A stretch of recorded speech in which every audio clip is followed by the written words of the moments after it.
Кыргыз-Тажик чегарасында жер силкинүү катталды. Жабыркагандар жана кыйроолор жок. Орусияда учак кырсыгында жабыркагандар арасында кыргызстандыктар жок. Каргашалы окуяга байланыштуу Кыргызстан президенти Владимир Путинге көңүл айтты.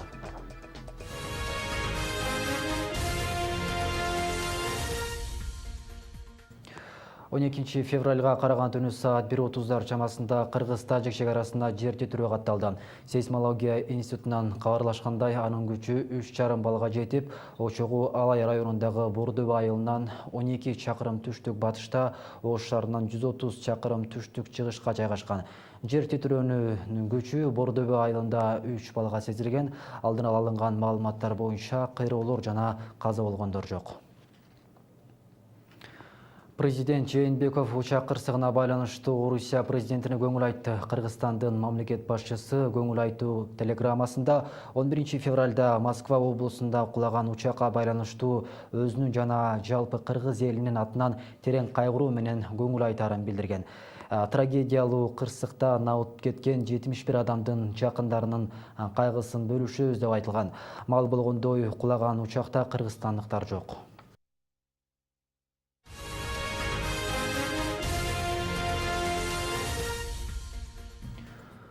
Ош шаарында апасы сабап ооруп алды ооруканага түшкөн 2,5 жаштагы Бексултан чарчап калды. Бул тууралуу Саламаттыкты сактоо министрлигинен кабарлашты.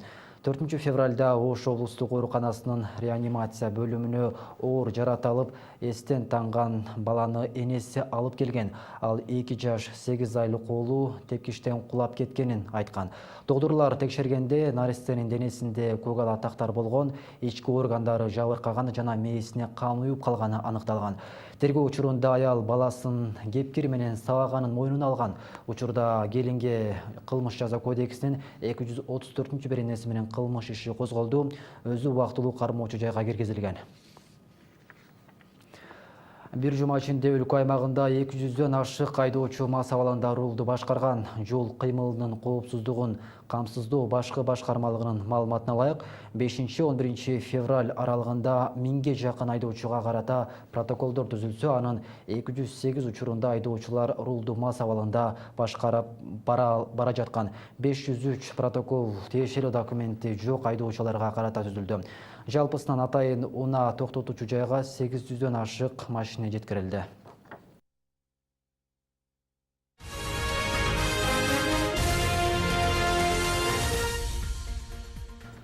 Кыргызстан менен Өзбекстан биргеликте өндүрүштүк ишканаларды ачууга киришти. Ал жаатта коңшу өлкөнүн тышкы соода министри баштаган делегация Кыргызстандын аймактарын кыдырып, таанышууну баштады.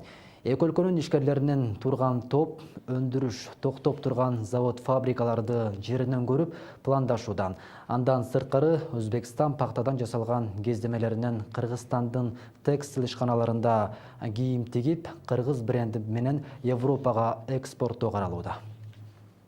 2017 жылдын 11 айында Кыргызстан Өзбекстан ортосунда товар жүгүртүү 281 миллиондон ашты. Бул өткөн жылга салыштырмалуу 1,6%га көп. Мамлекеттер ортосунда макулдашууларга ылайык бул көрсөткүчтөр алдыдагы жылдары жогорулап, ушул жылы биргелешкен ишканалар ачылат. Андан өндүрүлгөн товарлар сырткы базарга, Европа жана Кытайга экспортко чыгаруу пландалууда. Я думаю, что в ближайшее время мы увидим очень... Биз ар бир кадам сайын соода алакаларыбызды жакшыртып жатабыз. Өткөн жылда бир катар товарларга акциздик салыктын көлөмүн азайттык. Ташкентте өткөн бизнес форумда жеңил унааларды, автобус, айыл чарба техникасын, күнүмдүк тиричилик техникаларын жана медиа парк көңүл ачуучу соода борборун биргелешип ишке киргизүү боюнча макулдашууга жетиштик. Бүгүн да биргелешип иштөөнүн мындан аркы багыттарын аныктадык. Өзбекстандын техникаларын сатып алуу кыргызстандыктарга жакшы мүмкүнчүлүк жаратууда. Анткени эки өлкө ортосундагы банктар кол койгон келишимге ылайык эми автобус, жеңил унаа жана башка техникаларды РСК жана айыл банктарынан лизинг аркылуу бериле баштайт. Мындан сырткары эки өлкө ишкерлерине бирдей шарт түзүү жолго коюлат. Өзбекстан довольно Өзбекстан кызматташ өлкөлөр ортосунда товар жүгүртүүнүн көлөмүн өстүрүүнү каалайт. Алдыңкы жылдары Кыргызстан менен товар жүгүртүүбүз 500 миллион долларга чыгат деп үмүт кылып жатабыз. Учурда Өзбекстанда бардык эле нерселер өндүрүлөт. Андыктан Кыргызстанга химиялык продукцияларды, курулуш материалдарын алып келебиз деген ойдомун. Жақында Ташкент, Андижан, Ош, Эркештам, Кашкар темир жол ишке кирет. Бул соода алакалары мындан да жакшыртып, эки өлкө достугун бекемдейт. Бул менен катар Кыргызстан кошуна өлкөдөн минералдык жер семирткичтерди сатып алууну көздөдү. Ал эми Өзбекстандын пахтасынан өндүрүлгөн кездемелерден кийим-кечилерди даярдап, кыргыз бренди менен экспорттогу ишкерлер кызыктар. Аларга бизден полушерстяная пряжа керек, жарым жүн жип, бизге болсо ХБ пахта жиби керек болуп турат алардан. Министрлердин макулдашуулары боюнча чек арага жакын аймактардын соода жүргүзүүсүнө басым жасалат. Анткени эки эл тыгыз карым-катнаш ынтымакта болушу экономиканын өсүшүнө өбөлгө. Кыргызстан Өзбекстан кызматташуусунун жаңы барактары ачылып, ишкерлерге жана жарандарга ыңгайлуу шарт түзүлүп жаткандыгы коомчулукту кубандырат. Келечекте ошол коңшулаш бир тууган мамлекет менен мамилелерди чыңдап, ошонун ичинде бизнес чөйрөнүн мамилесин оңдоо, бул ошол эки мамлекеттин экономикалык жактан, соода жагынан байланышты күчөткөнгө чоң бир өбөлгө бермекчи да. Мамлекеттин экономикалык өзөгүн өндүрүш, товар жүгүртүү түзөт. Андыктан Кыргызстан менен Өзбекстан бийлиги бул тармакка басым жасап, аны илгерилетүүгө аракет кылууда. Кагаз жүзүндө кол коюлган келишимдер иш жүзүнө ашып, жемишин берерине ишеним күч. Ал эми Өзбекстандан келген делегация Кыргызстандагы айрым ишканалар менен таанышып, алар менен иштешүүнү сунушташты. Бирок бул азырынча пландоо гана болуп, кол коюлган келишимдер качан ишке ашары азырынча аныктала элек. Гүлзара Бакаева, Рустам Алымбаев, Ынтымак, Бишкек шаары.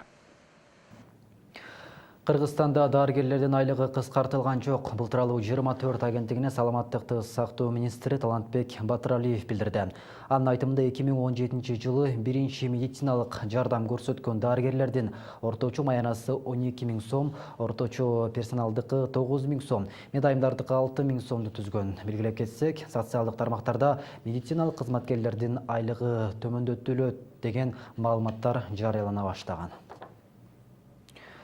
Бүгүн бюджет жана финансы боюнча комитетинде республикалык казынанын 2017 жылы аткарылышынын алдын ала жыйынтыктары тууралуу талкууланат. Бул тууралуу жогорку кеңештин сайтына жарыялады. Маалыматка ылайык баяндаманы каржы министри Адылбек Касмалиев жасайт. Чакырылгандардын катарын вице-премьер-министр Санжар Мукамбетов, экономика министри мамлекеттик бажы кызматынын төрагасы, экономикалык кылмыштуулукка каршы күрөшүү боюнча мамлекеттик кызматынын төрагасы түзөт.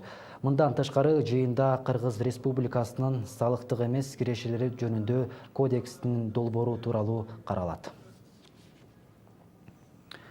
Кыргызстанда өндүрүлгөн айыл чарба азыктарын Орусияга экспорттоо маселеси талкууланат. Жыйынга Кыргызстандын айыл суу чарба тамак аш өндүрүш министрлигинин жана Орусиялык Росагро маркетинг тармагынын өкүлдөрү катышат. Аталган министрликтен маалымдашкандай, азык-түлүктү дүңүнөн бөлүштүрүп сатуу тармагы аркылуу экспорттоо маселеси каралууда.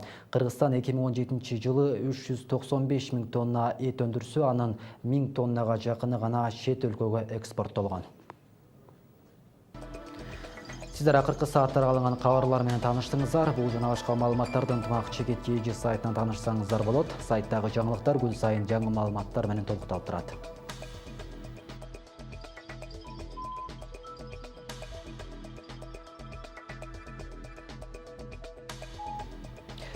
Мен сиздер менен кайрадан саат 17:00-дө жолугушам. Саламатта калыңыздар.